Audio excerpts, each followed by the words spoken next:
kita akan bicara mengenai soal dukungan RRT terhadap kasus Andi Azwan ya. Kita pahami sobat RRT sekalian, kawan-kawan semua, bahwa Andi Azwan diduga sudah melakukan atau menyebarkan berita bohong sesungguhnya, atau scan ijazah palsu diduga dalam dua acara setidak-tidaknya Rakyat Bersuara pada tanggal 19 November dan 25 November. Dan sudah ada dua orang yang melakukan pelaporan so far ya, yaitu satu Beni Parapat, kemudian berikutnya adalah kalau tidak salah siapa? Rustam Effendi. Bahkan Beni Parapat mengadukan ke Mabes Polri juga, dan keduanya ditolak, dan ada rencana untuk ke Propam dan lain sebagainya. Nah, kita mau tanya bagaimana Prinsipal Rismon menanggapi soal ini. Apakah memang penting untuk pelaporan tersebut karena menggunakan pasal yang dikenakan kepada Anda kelihatannya. Silakan Rismon, nanti ditambahkan kuasa-kuasa hukumnya ya. Silakan. Ya, terima kasih Bang Repli dan Bang Jagir. Jahmada Girsang, ganya nggak ada ya. Ada dulu Bang ya, tapi dipotong. Terlalu berat Bang mungkin, karena Mahapati Bang. Mahapati Gajah Mada ya. Ini terkait tentang ditolaknya 3 kali ya laporan ya terhadap Andi Azwan dan Joshua Sinambela. Pertama dilaporkan oleh Bang Beni Parapat di Polda Metro Jaya, ditolak atas arahan pimpinan. Yang kedua oleh Bang Rustam Effendi juga ditolak di Polda Metro Jaya. Yang ketiga kemarin di Barreskrim ya, kemarin tanggal 10 Desember 2025 di Barreskrim juga ditolak. Sama alasannya saya kira karena arahan pimpinan. Nah, nggak tahu ya, apakah kalau kasus yang melibatkan, kalau tidak melibatkan mantan Presiden Republik Indonesia, apakah perlu arahan pimpinan atau memang langsung saja sesuai SOP langsung diterima, ya kan? Oleh karena itu kita merasakan di sini adanya diskriminasi penegakan hukum, ya, diskriminasi penegakan hukum yang kami rasakan. Padahal sudah jelas-jelas nyata ya.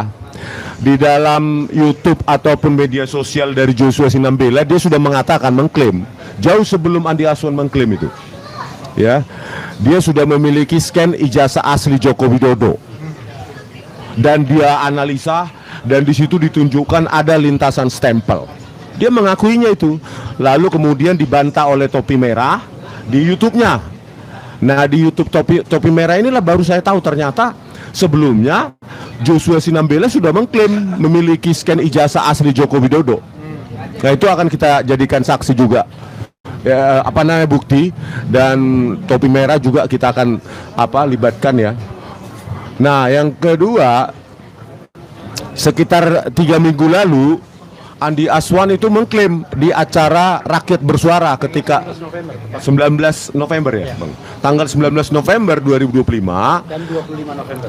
Iya, yang pertama itu udah dulu Bang ya. 19 November 2025 Andi Azwan saat itu tidak dihadiri oleh Pak Roy Suryo ya, dan saya dan Topi Merah itu dengan leluasa mengklaim di depan jutaan rakyat Indonesia bahwa dia memiliki scan, bayangkan, dia memiliki file scan ijazah asli Joko Widodo. Itu kan sudah klaim sangat meyakinkan. Bahkan selanjutnya setelah itu tanggal 25 ya Bang, 25 acara Rakyat Bersuara lagi mereka saling bantah ini. Setelah saking tingginya keyakinan dari Andi Azwan, maka dibuatlah judul tersendiri di acara Rakyat Bersuara, eksklusif, file scan ijazah asli Joko Widodo pertama kali dipublikasi. Iya. Terus hadirlah di situ Topi Merah dan Pak Roy Suryo. Nah, di situ bisa kita perhatikan kalau kita bandingkan dengan video di media sosial Joshua Sinambela, terus di acara Rakyat Bersuara Andi Aswan mengklaim punya file hasil scan ijazah asli Joko Widodo, dan seminggu berikutnya mereka saling membantah antara Joshua Sinambela dan Andi Aswan di depan panggung disaksikan jutaan rakyat. Mereka saling bantah tentang asal muasal pertama, siapa yang melakukan scan ijazah asli tersebut kalau memang ada. Yang kedua, dari mana sumber hasil scan tersebut. Itu mereka dua saling bantah. Padahal mereka dua sebelumnya mengklaim memiliki itu. Itu kan sudah setidaknya kebohongan publik itu, menyebarkan berita bohong. Ya, dan dari situ bisa kita analisa, dan nanti saya sendiri, boleh nggak Bang? Saya sendiri yang melaporkan untuk Joshua Sinambela dan Andi Aswan, supaya saya meyakinkan penyidik bahwa itu adalah hasil perubahan perspektif menggunakan image registration dari file yang sama yang diupload oleh Dian Sandi Utama pada 30 April 2025, dan mereka klaim sebagai file hasil scan ijazah asli Joko Widodo. Kenapa saya punya legal standing di sini? Karena orang ini salah satu Andi Aswan adalah saksi yang juga memberatkan bagi kami RRT. Kalau nggak salah Andi Aswan diperiksa sebagai salah satu saksi. Yang kedua, legal standing saya, Joshua Sinambela dipakai oleh Polda Metro Jaya sebagai salah satu ahli yang memberatkan kami, yang menuduh kami mengedit, memanipulasi dokumen elektronik berupa ijazah Joko Widodo di Polda Metro Jaya, dan menuduh kami memanipulasinya dan menggunakan metode yang tidak ilmiah. Padahal dia yang tidak ilmiah. Karena apa? Penggunaan tone mapping yang diklaim menggunakan algoritma Fata et al. Atau Fata dan kawan-kawan. Ya, et al itu kawan-kawan. Ya. Et al, ya kan? Fata et al. Fata dan kawan-kawan itu hanya memanipulasi, mengubah lebar dari kontras dari sebuah citra. Kontras itu artinya nilai minimum intensitas dibandingkan dengan nilai maksimumnya, dipersempit antara nilai minimum dengan nilai maksimum. Akhirnya apa? Berubahlah gradiensinya, gradiens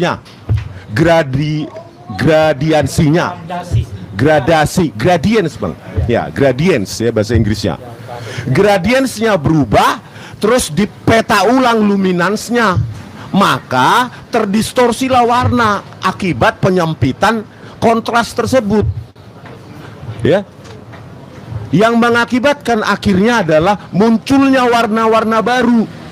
Yang kalian lihat di Rakyat Bersuara itu muncul ada warna kuning, warna biru, warna hijau, warna merah.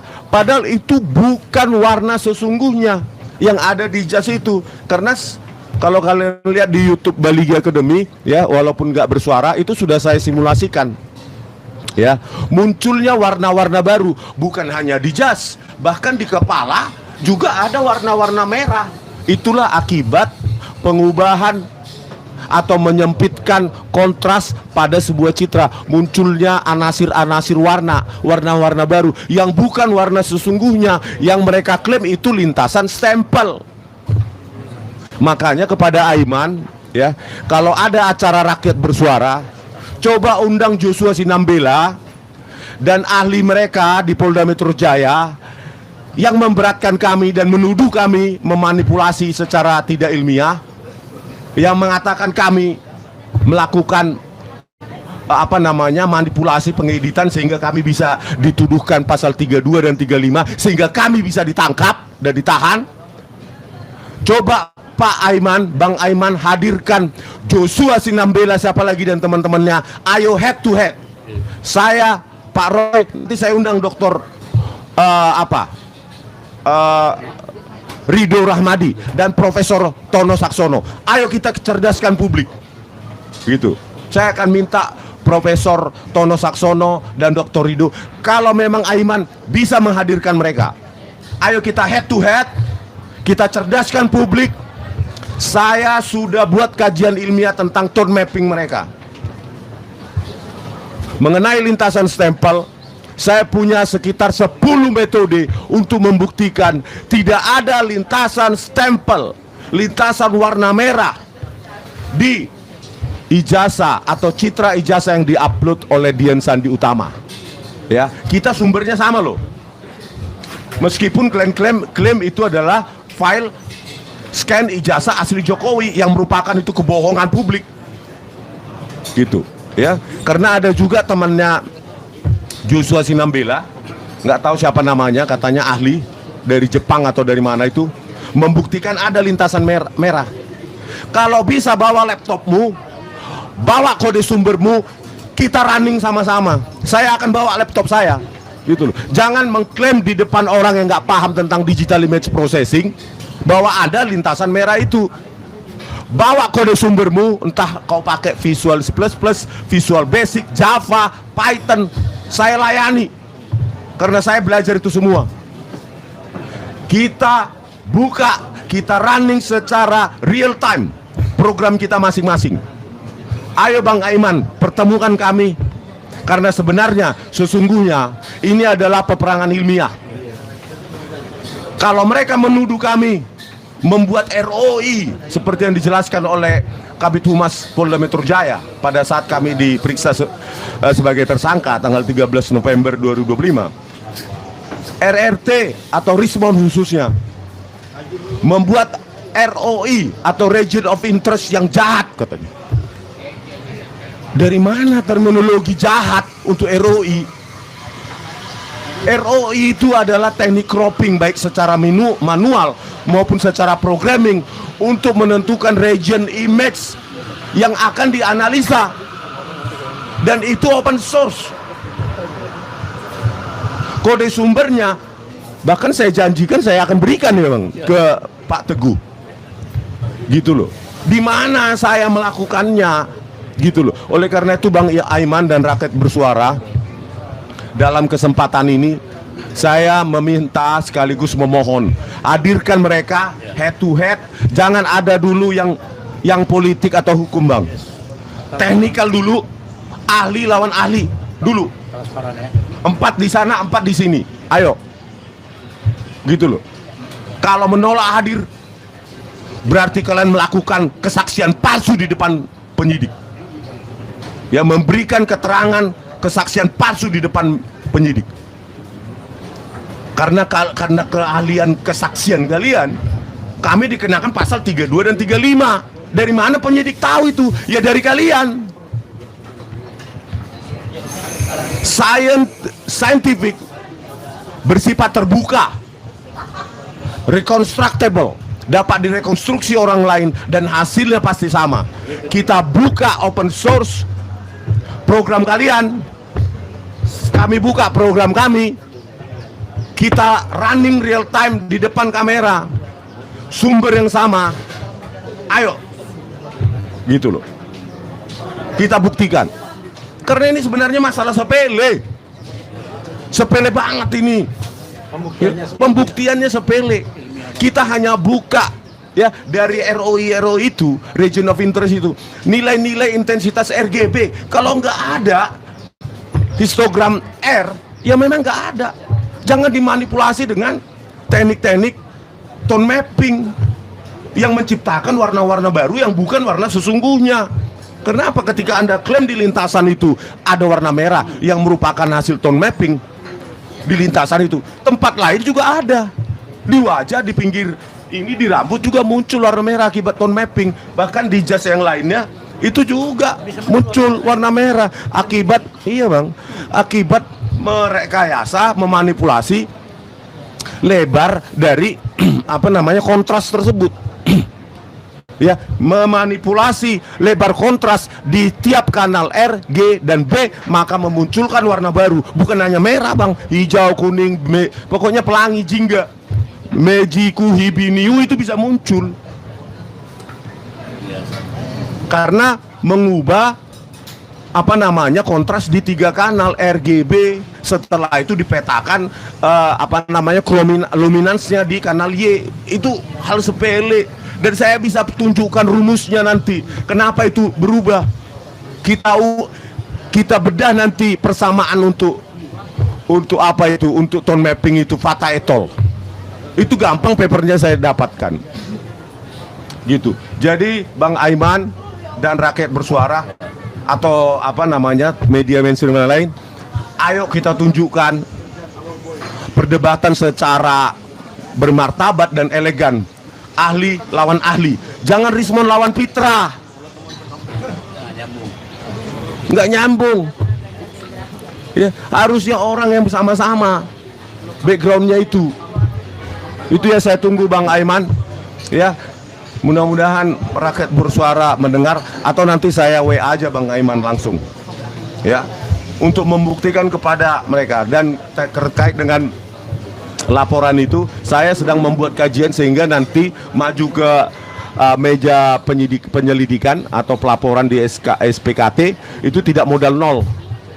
Kita akan buktikan secara kajian ilmiah bahwa itu hasil image registration yang diubah perspektifnya seperti aplikasi Google Map ya, dan mendistorsi, membuat logo UGM menjadi tidak proporsional, yang harusnya bulat atau lingkaran menjadi loncong.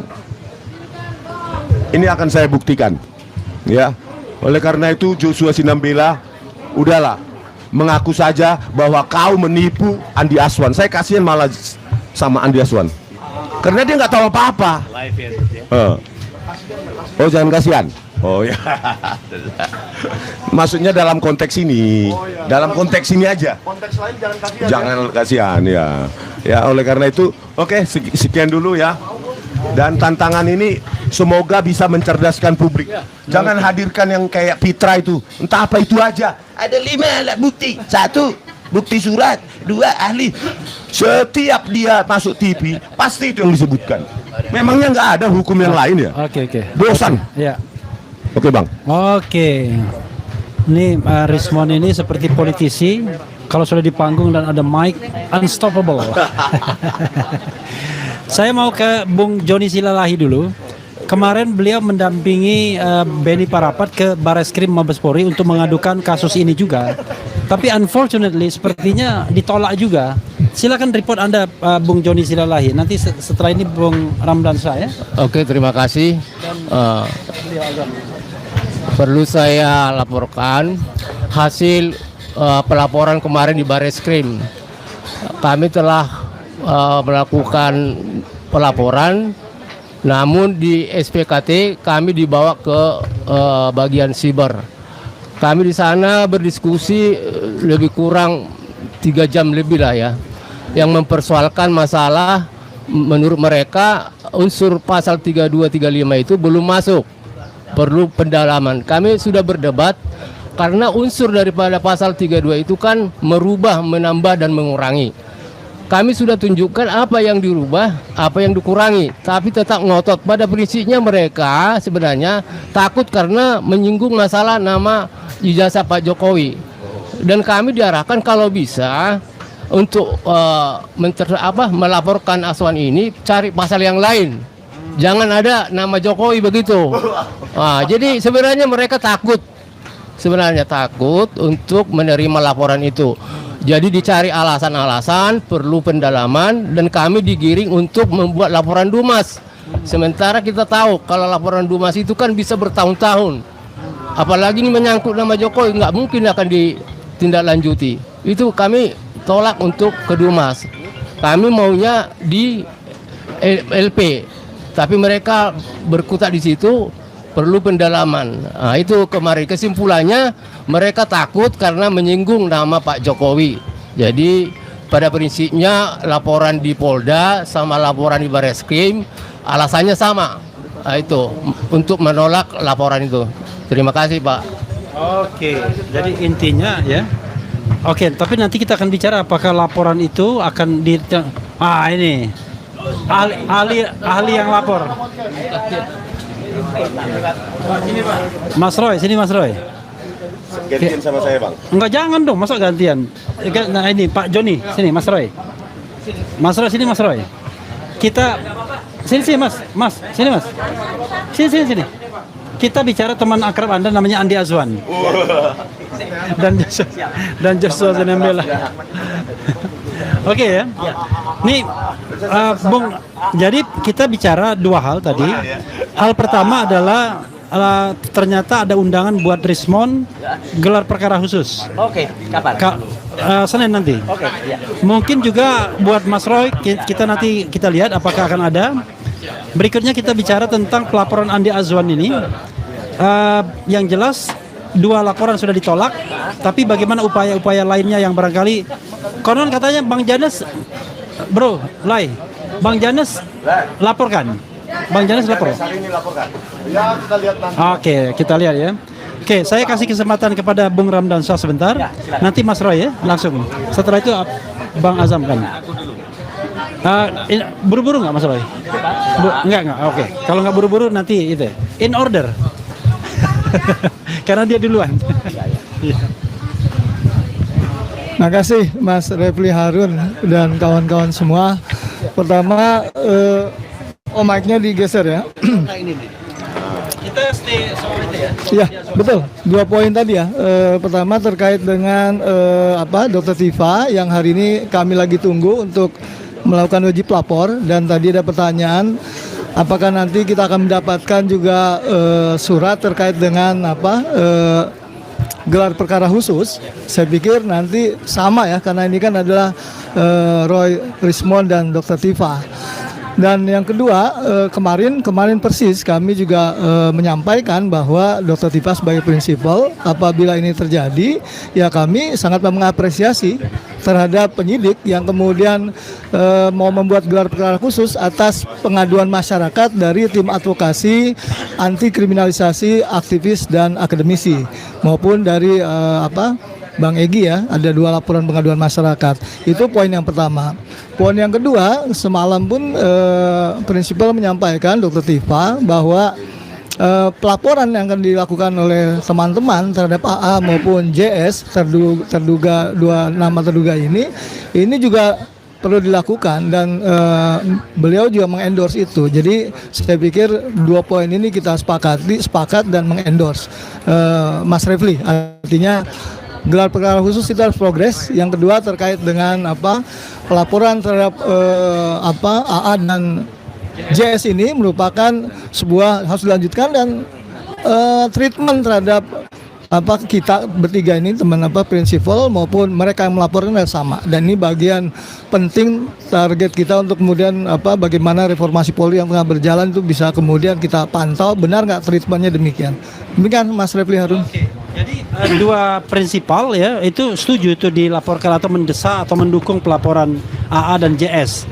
Nah, kabarnya Mas Roy menolak karena dia teman baik AA dan JS. Silakan Mas Roy. Oke. Ya, saya sampaikan informasi yang sedikit agak baru ya. Meskipun kaitannya adalah dengan AA dan JS. Jadi saya terus terang geram ya dengan ditolaknya sampai dengan 3 kali laporan yang sama ya gitu. Jadi 2 kali Beni Parapat ditolak, kemudian 1 kali Rustam ditolak ya. Rasional aja yang nolak ya. Oh iya rasional. Nah, kenapa ini tolak? Dan karena alasannya adalah konyol. Dan alasan itu dikemukakan lagi kemarin ketika di acara Rakyat Bersuara, katanya pasal 32 dan 35 Undang-Undang ITE itu adalah delik aduan. Saya yang ikut membuat undang-undang itu jelas betul itu bukan delik aduan. Ya, itu adalah delik umum dan bisa dilakukan. Dan satu ini yang penting, informasi terbaru.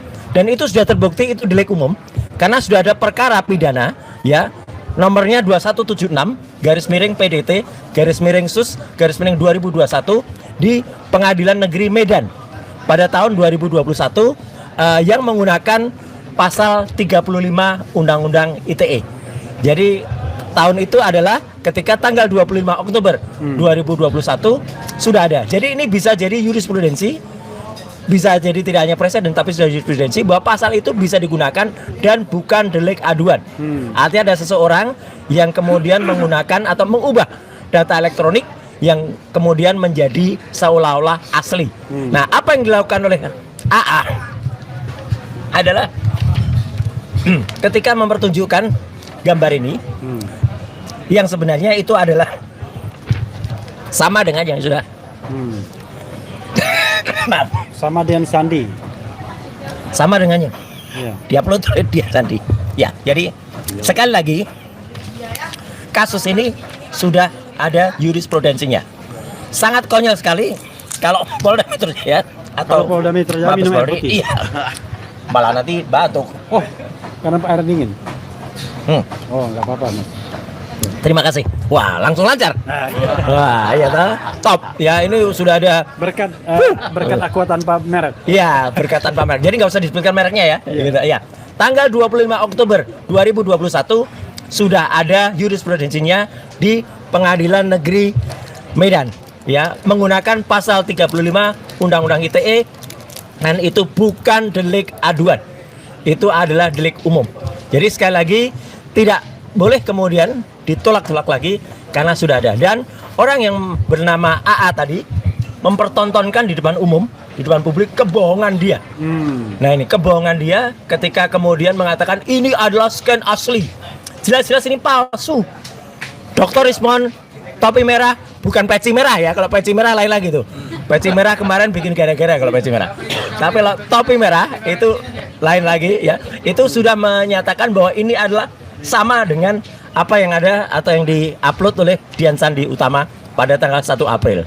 Kalau pengen lihat ijazah yang asli, scan, ya kayak gini nih. Ini jelas ini. Nggak pernah ada ini bisa ditunjukkan punyanya Jokowi kayak gini. Ya. Ada watermark. Ada watermarknya, ada embossnya. Dan terakhir yang ingin saya tambahkan adalah kemarin malah orang bersangkutan yang katanya punya ijazah itu dan nggak pernah ditunjukkan, itu malah bikin konyol lagi. Membuat sebuah statement ketika wawancara di salah satu TV, nggak perlu kita sebutkan TV-nya ya. TV-nya nggak perlu. Nggak perlu ya, Kompas nggak usah disebut ya. Kompas TV nggak perlu ya. Nggak perlu. Diwawancara sama siapa juga nggak usah ya. Mbak Friska Karenisa juga nggak bisa disebut ya. Nggak usah Nggak ya. boleh bilang Prasika Risa. Iya, nggak usah ya, nggak usah. Nah, itu malah konyol pada segmen keduanya.